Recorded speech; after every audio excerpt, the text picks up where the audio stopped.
Okay, boss wants me to look at some data here, to import it, and to cut out some rows and send it over.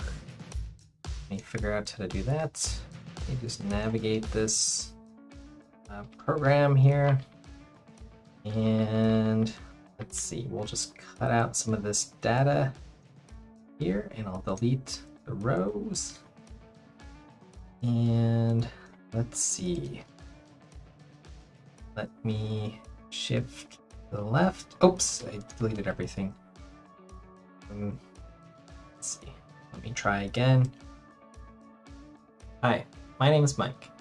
And in 30 seconds, I'm going to tell you why you want to learn terminal skills so you can work faster than this guy over here.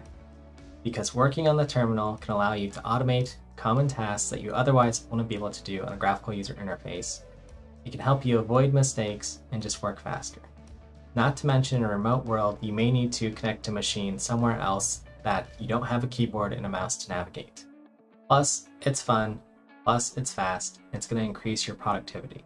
So join me in these lessons so you can learn how to work on a terminal. I look forward to being your instructor. Let's begin. Hey, how are you doing over there? Are you ready for your first terminal lesson? Come on over to this side. Let's begin.